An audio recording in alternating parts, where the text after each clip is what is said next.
Pablo, prisionero de Jesucristo, y el hermano Timoteo, al amado Filemón, colaborador nuestro. Pablo abre su carta a Filemón llamándose prisionero de Jesucristo. Tal vez esto fue porque él era un prisionero real en Roma, por el bien del Evangelio. Pero en ninguna de sus otras cartas comienza refiriéndose a sí mismo como un prisionero. Tal vez la verdadera razón se encuentra en el tema de esta breve carta a Filemón. Polémico, ciertamente. Relevante, claro que sí. Verás, Pablo está escribiendo una carta al amado Filemón, colaborador nuestro, que también es dueño de esclavos. Para que el asunto sea aún más controversial, Pablo está escribiendo para pedirle a Filemón que retire a un esclavo fugitivo llamado Onésimo. Pero antes de condenar a Pablo y desechar todos sus escritos, echemos un vistazo a la solicitud que hace, el enfoque del mensaje y la comisión de Jesús a la iglesia y el contexto histórico. ¿Es esto relevante fuera del estudio de la Biblia? Después de todo, prácticamente todos los países del mundo han promulgado leyes que prohíben la esclavitud. ¿Sabías que en el 2016 la Fundación Walk Free estimó que había alrededor de 40.3 millones de personas en esclavitud en todo el mundo? Una cuarta parte de los cuales eran niños. ¿Te imaginas niños esclavos? En los Estados Unidos nos gusta cantar sobre la tierra de los libres, pero incluso aquí, donde se libró una guerra civil por la esclavitud, el trabajo forzoso de los migrantes y el tráfico humano son problemas aún vigentes.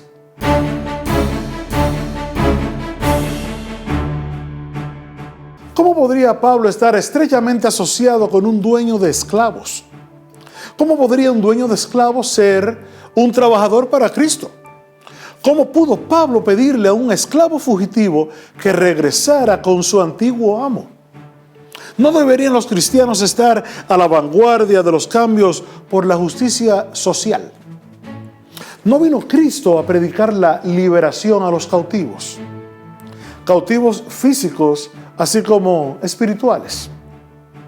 Tal vez deberíamos recordar que todos nuestros problemas aquí en la tierra comienzan en el corazón humano. O mejor dicho, en el corazón humano. Cristo vino a abordar la raíz del problema en nuestros corazones.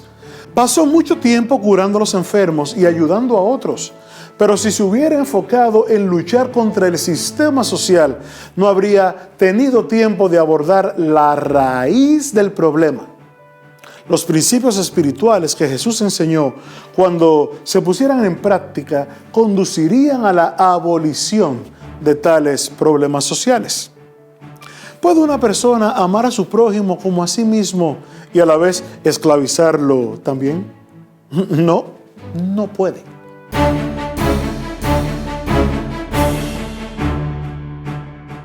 En la Biblia King James, un esclavo se llama siervo o fiador. No sabemos cuándo comenzó la práctica de la esclavitud, pero incluso Abraham y Sara tenían siervos y siervas. Recuerda que Sara le dio a Agar, su sierva, a Abraham con la esperanza de producir el hijo prometido. Estos siervos podrían ser comprados o adquiridos en el pago de una deuda. Es interesante que los siervos hebreos fueran liberados después de 6 años. En Éxodo 21, del 1 al 11, podemos ver en detalle las reglas que los hebreos debían seguir a este respecto. Estas reglas eran para proteger a los sirvientes o a aquellos en malas circunstancias y limitar el poder de los ricos. Desafortunadamente, las reglas no siempre fueron seguidas. En los días de Pablo había 3 veces más esclavos que hombres libres. Esto requería severas leyes para mantener el orden. El dueño de los esclavos romanos tenía poder absoluto sobre sus esclavos. El esclavo no tenía derechos de propiedad y no tenía derecho tampoco a un tribunal civil. Naturalmente, muchos esclavos fueron tratados muy mal, pero algunos fueron tratados también muy bien, como administradores de confianza en el hogar. Ahora, en cuanto a Onésimo, descubrimos en el versículo 11 de la carta que no era muy rentable para Filemón. No le era a Filemón muy útil. Porque dice, el cual en otro tiempo te fue inútil, pero ahora a ti y a mí nos es útil. Tal vez Onésimo sintió que había terminado siendo injustamente un esclavo. Cualquiera sea la razón, aparentemente cambió de parecer durante el tiempo que pasó con Pablo. Después de un cambio de corazón, ahora sería útil para Filemón, así como para Pablo. De hecho, a Pablo le hubiera gustado que Onésimo se quedara con él y lo ayudara, pero no sin el consentimiento de Filemón. Pablo trabajó muy duro en esta carta para rogar o interceder por Onésimo con Filemón, en lugar de ordenar a Filemón qué cosa hacer. Más bien te ruego, por amor, siendo como soy, Pablo ya anciano y ahora además prisionero de Jesucristo, te ruego por mi hijo Onésimo, a quien engendré en mis prisiones.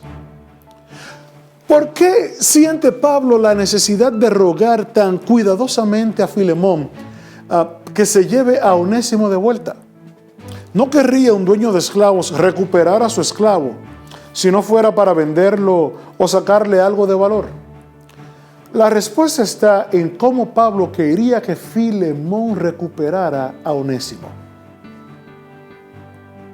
Porque quizá para esto se apartó de ti por algún tiempo, para que le recibieses para siempre, no ya como esclavo, sino como más que esclavo, como hermano amado, mayormente para mí, pero cuanto más para ti, tanto en la carne como en el Señor. Así que, si me tienes por compañero, recíbele como a mí mismo. Y si en algo te dañó o te debe, ponlo a mi cuenta.